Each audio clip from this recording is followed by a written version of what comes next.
esquema se foi o professor. Quando é presencial é mais fácil, que a gente detecta logo, né? Bom, vamos lá, né? Vamos esperar mais 5 minutos? Deixa eu ver aqui. Hoje nós iremos tratar de um tema que é um tema que é muito conhecido dentro da órbita do direito do consumidor, que é cobrança de dívida, né? Como essa cobrança ela tem que se dar? Porque cobrar faz parte, inclusive, do direito inerente do fornecedor, né? Todo credor, todo fornecedor, ele tem o direito de cobrar do consumidor que está inadimplente, que não está cumprindo com sua obrigação. Mas o Código de Defesa do Consumidor, ele traz que essa cobrança, ela não pode ser constrangedora, vexatória, exagerada, né? Essa cobrança tem que ser nas medidas do exercício do direito. Não pode haver a extrapolação desse direito de cobrar dívidas, né? Então, é muito comum, eu acho que antes do código, do advento do Código de Defesa do Consumidor, era muito comum as empresas realmente elas abusarem desse direito e exporem os consumidores, né, em situações que realmente causavam constrangimento, né? Eu me recordo bem que quando eu estava numa determinada escola aqui de Anápolis, era uma escola religiosa, todo dia tinha devocional, e após a devocional, as irmãs falavam os nomes das pessoas que estavam inadimplentes. Isso criança, hein? Né? Então, se fosse hoje, né, essa prática, com certeza, o jurídico dessa escola alertaria para essa conduta, né? Que essa conduta, ela é o quê? Ela é excessiva, ela é abusiva, ela é vexatória, até mesmo expondo uma criança, né? Tem uma condição aí de hipervulnerabilidade numa situação dessa, numa situação constrangedora dessa. Então, hoje não é permitido esse tipo de prática pelo fornecedor, pelo credor. Ele pode cobrar? Pode. Dentro de uma razoabilidade, trazendo elementos suficientemente precisos que o consumidor saiba qual dívida ele tem pendente. Tá? Então, cobrar é um direito, é um exercício de um direito do fornecedor, mas ele tem que ser feito de uma forma cautelosa, de uma forma respeitosa, sob pena de estar incorrendo, inclusive, em crime previsto no Código de Defesa do Consumidor, né? Então, é muito comum, por exemplo, pessoas morarem em condomínios, né, seja ele vertical ou horizontal, os síndicos, às vezes, os próprios porteiros, né, do ambiente, ou seja, da residência, do local, ultrapassar esse limite aí de razoabilidade e expor, né, os condôminos, os proprietários dos imóveis, numa condição de constrangimento, proibindo até mesmo a utilização de ambientes que são comuns do prédio, ou comuns daquele condomínio. Isso é uma prática abusiva, né? Ou então colocando uma listagem de pessoas que estão em débito, né? Então, realmente, o direito de cobrar existe, a lei prevê, só que tem que ser feito dentro do que a lei prevê, não extrapolando os limites da lei, né? Cobrar no trabalho é uma prática abusiva? Desde que seja feito, né, com uma certa razoabilidade, com certo respeito, isso não é considerado constrangimento. Isso não é considerado uma cobrança vexatória, né? Não é considerado. Por quê? Porque hoje em dia nós vivemos agora não, né? Nós estamos num momento excepcional onde nós estamos em casa, em razão de uma imposição, né, necessária. Agora, em regra, no dia a dia, nós trabalhamos durante o dia e dormimos, né? Nós vamos na nossa residência mais para dormir. Ao final do dia, depois de realizadas as tarefas do dia. Okay. Então, hoje em dia é difícil você não cobrar no trabalho. Esse impedimento de cobrar no trabalho, desde que não seja o quê? Pode haver a cobrança? Pode. Mas desde que não seja vexatório ou cause qualquer tipo de constrangimento. Porque hoje em dia nós vivemos mais no trabalho do que realmente na própria casa. Salvo agora nesse momento de pandemia, né?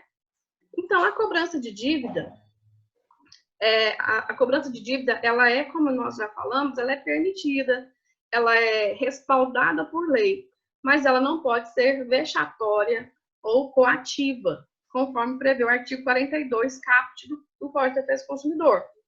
Por quê? Porque ela tem que ser dentro de certos limites. Imagina você está devendo e chega um carro de som na porta da sua casa, na porta na porta da igreja, né, onde você frequenta, ou no local onde você está aí em lazer com a sua família, e a pessoa fala, né, e cobra de você. Não, isso aí é totalmente excessivo, né? A pessoa que coloca...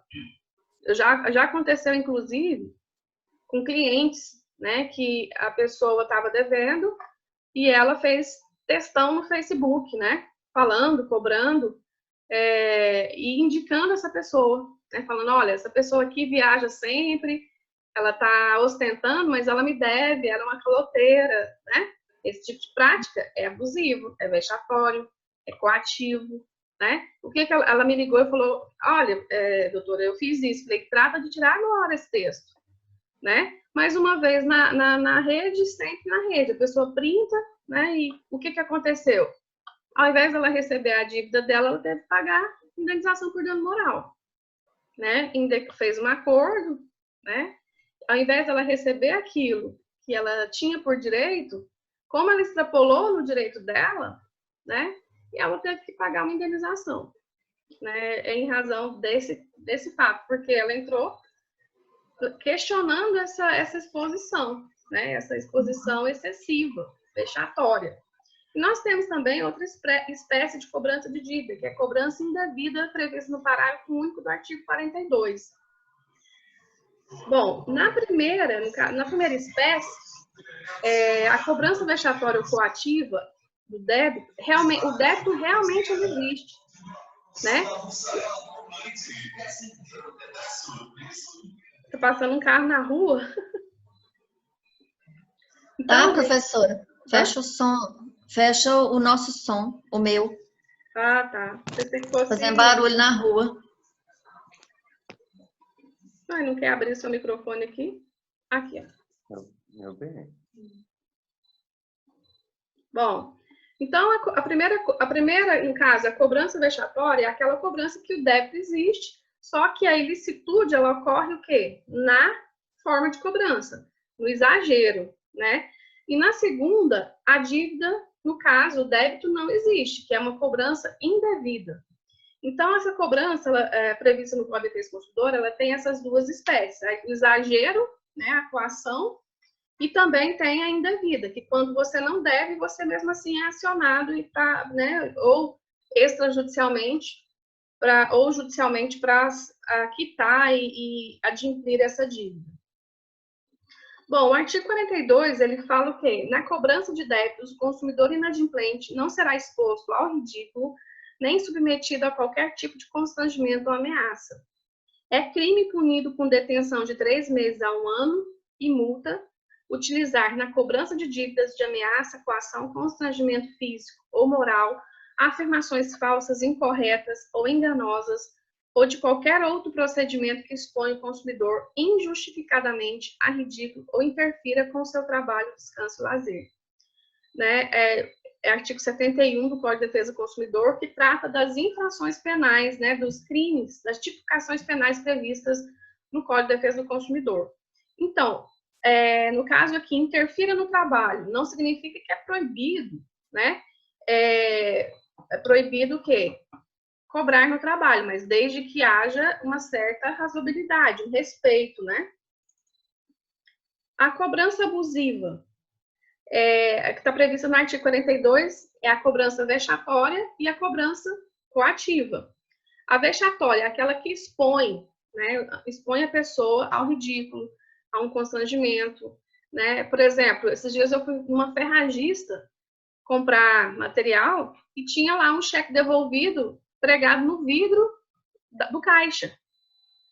Isso, com certeza, é uma prática vexatória, concordo, né? E a gente pensa que isso é só um exemplo trazido pela doutrina, fixar cheque sem fundo no estabelecimento. Isso existe, né? Isso as pessoas fazem isso. Igual, cobrança no trabalho, desde que seja de forma razoável. Agora, expor a pessoa para o chefe, falar, não, eu vou cobrar do seu chefe, então. Você vai lá e fala, olha, o seu funcionário está me devendo, né? O seu funcionário é um caloteiro. Aí, realmente, houve um abuso, é vexatório, né? Então, essa questão, o exagero que é a tipificação, o exagero que é a ilicitude, né? A prática abusiva é aí, é o exagero, expor a pessoa ao ridículo para que ela possa pagar, né? Então, isso não é permitido pelo nosso ordenamento, né?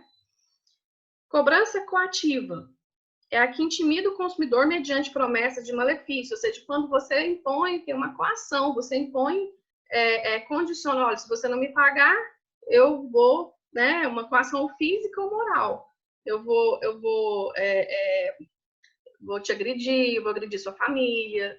Isso aí já é, inclusive, também outra tipificação penal, né, prevista no próprio Código Penal. A cobrança indevida. Então, quando acontece a cobrança indevida? A cobrança indevida, o próprio nome já diz, é quando eu sou cobrado por uma quantia que não existe. Um débito, ele é o quê? Inexistente. Ele não existe, né? O consumidor cobrado em quantia indevida tem direito à repetição do indébito. O que é isso, repetição do indébito? É o quê?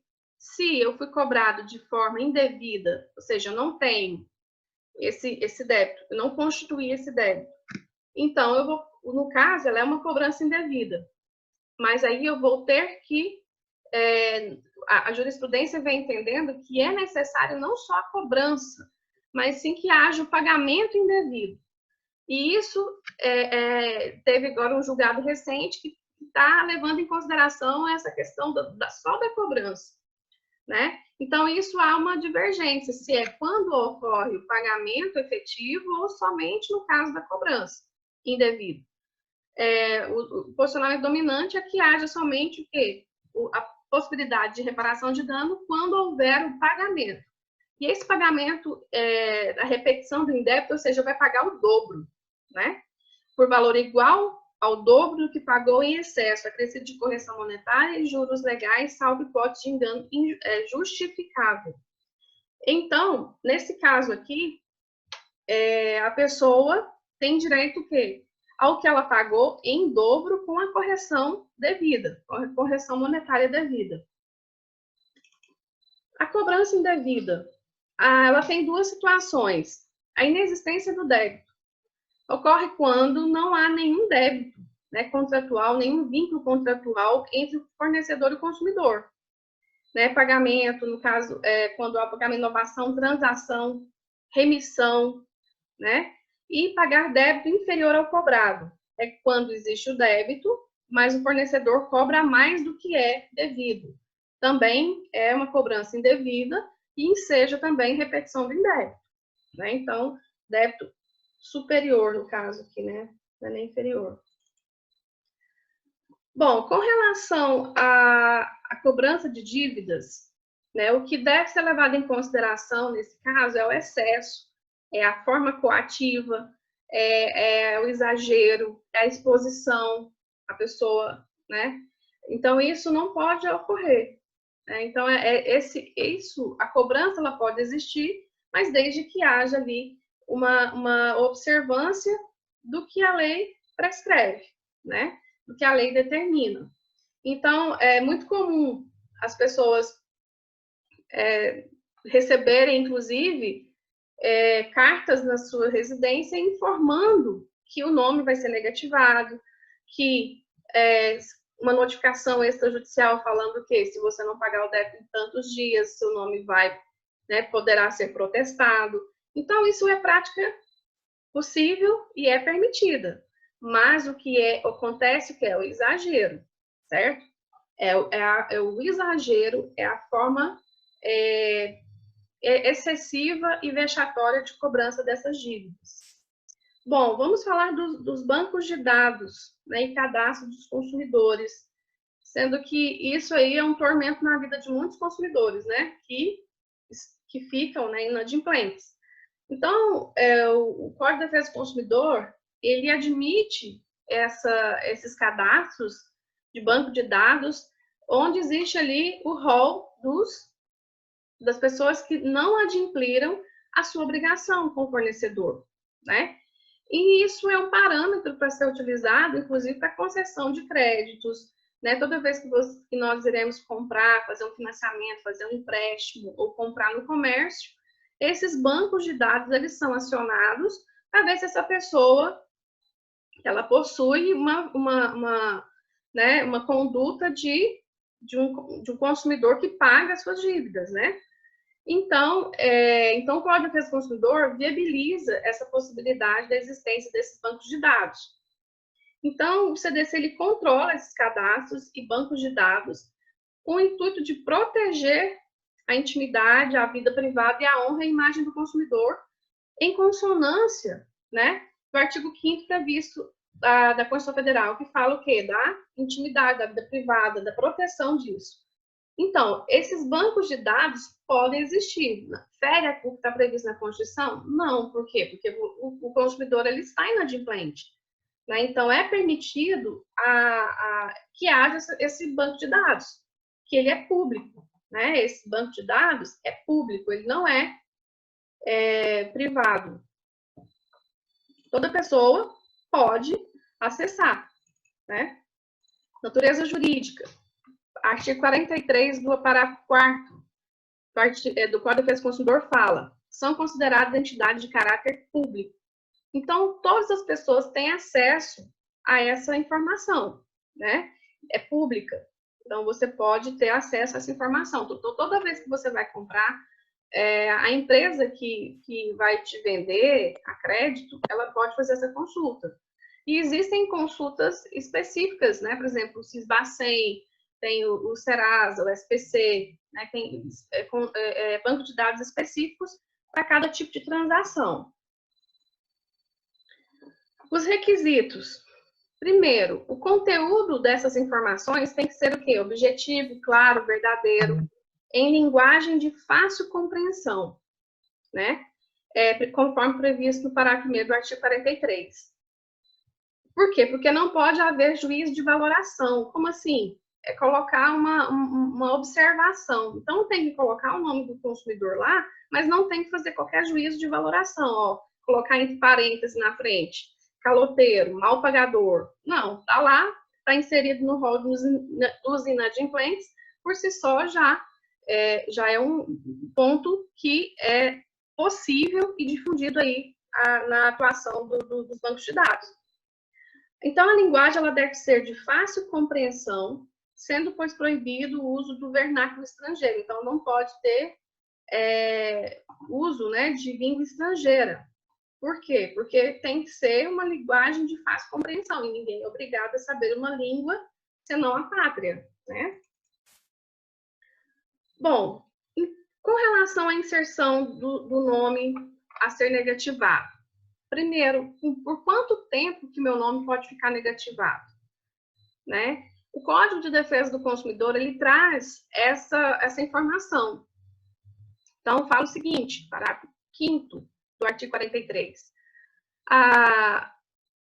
Não poderão, aqui ó, as entidades de proteção ao crédito não poderão fornecer informações sobre dívidas prescritas. E a súmula 323 do STJ fala: a inscrição do nome do devedor pode ser mantida no serviço de proteção ao crédito até o prazo máximo de 5 anos, independentemente da prescrição da execução. Então, essa aqui é uma questão que a gente tem que discutir. Por quê? Porque vamos supor um exemplo, que eu emito um cheque sem fundo, né? Nós sabemos que existe, o cheque ele tem um prazo prescricional específico. né, para que ele seja o quê? Cobrado. Ele seja de um título executivo líquido, certo e exigível. Então, ele tem um prazo de quê? De 6 meses, o prazo prescricional do cheque, específico, né? Nesse caso, passado esses 6 meses, mais um mês de circulação, se for na comarca, e 2 meses se for fora da comarca. Então, esses 6 meses pode se transformar em 7 ou em 8 meses, né? Porque o prazo prescricional são 6 meses, porém, existe o prazo também previsto para a circulação desse cheque, né? A compensação e tudo. Se for na comarca, 30 dias, e se for fora da comarca, 60 dias. Então, esse cheque, ele tem esse prazo prescricional, mas mesmo assim, eu vou poder cobrá-lo de outra forma, não vou? Eu não posso entrar depois que ele prescreveu, eu posso entrar com uma ação monitória, uma ação de cobrança. Então, essa súmula, ela complementa o artigo previsto no artigo 43, que fala da questão da forma prescrita, né? Da cobrança de títulos prescritos. A inscrição do nome do devedor pode ser mantida no serviço de proteção ao crédito até o prazo de 5 anos, independentemente da prescrição da execução. Então, essa não está atrelada a essa questão prescricional do título, né? Independentemente da prescrição da execução. Por quê? Porque vai contar, gente, do fato gerador. O fato, ou seja, quando foi emitido aquele cheque, né? Quando foi inserido o nome do consumidor no banco de dados, né? Então, isso vai ser levado em consideração. Após o prazo de 5 anos, no caso de prescrição, nenhuma informação poderá ser fornecida para impedir ou dificultar o acesso ao crédito do consumidor, sob pena de responder objetivamente pelos danos materiais e morais. Bom, gente, nesse caso, muita gente me pergunta, professora, e essas empresas que compram, né, títulos de créditos chamados os títulos de créditos podres? É muito comum o banco tenta receber de uma pessoa, ele não consegue, ele passa para uma outra empresa de cobrança, né? Essa empresa de cobrança, ela pode ficar cobrando o consumidor? Ou ela pode inserir o nome do consumidor no rol dos inadimplentes, ou seja, nos bancos de dados? Não, a resposta é não. Por quê? Porque o fato gerador é do momento em que é constituído o débito. E nasce para a possibilidade de inserção do nome do inadimplente no banco de dados. Então, esse prazo prescricional, que é previsto no título, numa ação de cobrança, que são 5 anos, ele não tem nada a ver com o prazo que a pessoa o fornecedor pode manter, né, o nome do consumidor nesses bancos de dados, né? Então, são questões distintas. Agora, a dívida existe? A dívida vai continuar existindo, né? O que aconteceu? Ou perdeu a possibilidade de inserção do nome do consumidor nos bancos de dados. Então, a empresa perdeu essa força. Então, ele vai ter que cobrar por outros meios, observando ali também o prazo prescricional previsto para cada ação, né? Para cada tipo de título, tipo de ação específica ser intentada. Direito ao acesso. Por mais que o consumidor seja devedor, né? É direito dele saber, né, das informações acerca da sua pessoa. Então, o artigo 43 do caput assegura ao consumidor a possibilidade de conhecimento, né, saber das informações existentes em cadastros, fichas, registros e dados pessoais e de consumo arquivados sobre ele, bem como suas respectivas fontes. Então, o consumidor ele tem esse direito de saber tudo o que for inerente a ele, né? É um direito à informação. Né? Então, ele tem acesso ao conteúdo, à fonte, de onde veio. Tanto é que vocês podem observar que quando você recebe uma cartinha, né, aquela cartinha de educação do Serasa, lá está escrito de qual que é o contrato. Né? Então, qual o contrato que originou esse débito? Então, você está devendo para quem? Né? Então, você deve ser informado. Direito à retificação. Encontrando o consumidor qualquer dado errado, né, ele tem o direito a que seja retificado, né? conforme dispõe o parágrafo 2º do artigo 43 do Código de Defesa do Consumidor. Então, esse direito, ele existe, e se encontrar qualquer incongruência, o consumidor tem direito à retificação desses dados. Ele pode pedir a sua imediata correção, devendo o arquivista, no prazo de 5 dias úteis, comunicar a alteração aos eventuais destinatários das informações incorretas. E é crime também a empresa que deixar de cumprir, né, de corrigir essas informações de forma imediata. Tanto é que, por exemplo, quando você paga uma dívida, você tem que aguardar o prazo de 5 dias úteis para que seu nome saia do rol de inadimplentes, né? Então, ele tem a lei traz, o Código de Defesa do Consumidor traz esse prazo que seja possibilitada a retirada do nome do consumidor dos bancos de dados. Direito à comunicação da negativação. Bom, no caso, o consumidor ele deve ser informado previamente que seu nome irá ser negativado, né? Então, ele tem esse direito à informação. E a súmula, né? Existe uma súmula do STJ, súmula 404, que fala que essa comunicação ela deve ser feita através de escrito, né? Mas ela não é necessária que seja através de AR. Então, qualquer pessoa pode receber. Então, não é necessário que seja essa informação através de AR, ou seja, só a pessoa que constar a identificação de quem recebeu aquela carta, aquele aviso de recebimento. Não é necessário, basta a comunicação, tá? Basta a comunicação de acordo com a súmula 404 do STJ. Bom, cadastro de reclamações contra os fornecedores também existe, né? Existe essa possibilidade, conforme prevê o artigo 44. Então, os órgãos públicos de defesa do consumidor deverão constar, manter os cadastros atualizados de reclamações fundamentadas contra os fornecedores.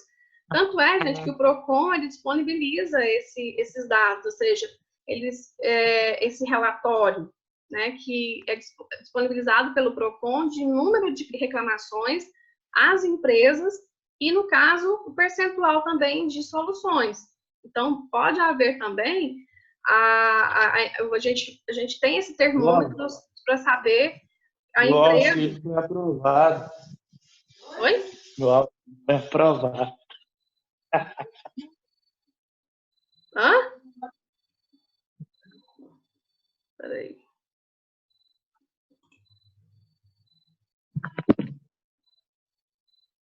Depois eu abro para vocês falarem, tá?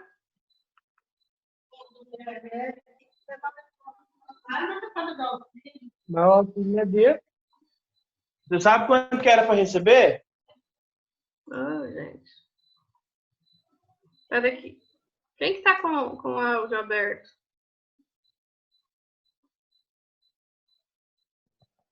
Professora, é o Afonso, bloqueia o microfone dele. Já bloqueei, já. Eu já bloqueei aqui, bloqueei. Bom, vamos lá, vamos voltar aqui. Então, gente, como eu estava falando, o PROCON ele tem esse banco de dados também dos possíveis fornecedores que têm um índice maior de reclamação junto aos órgãos administrativos, né? Então, nós temos também vários sites aí de ajuda nesse aspecto, né? O Reclame Aqui, temos outros aí também que podem ser consultados. Então, quando uma empresa, você quer saber se você está comprando de uma empresa que tem, como que é o relacionamento dela com o cliente, com o consumidor, a gente pode tentar consultar aí para saber a respeito também dessas empresas. E nós temos hoje a possibilidade, além do cadastro negativo, né, existe agora a possibilidade, desde 2011, de cadastro positivo. Então, a Lei 12.414 de 2011 passou a admitir essa possibilidade de cadastro positivo. No caso, a lei, ela, ao ser promulgada, ela exigia para que pudesse, né, ter esse cadastro positivo o consentimento do consumidor para que sua privacidade fosse protegida. Entretanto, a partir da Lei Complementar 166 de 2019, não é mais necessário o prévio consentimento do consumidor, né? Então, esse cadastro positivo ainda foi muito criticado, né? Porque se já existe o negativo, para que ter o positivo? Mas isso é o quê? Consta o consumidor que cumpre com suas obrigações, né?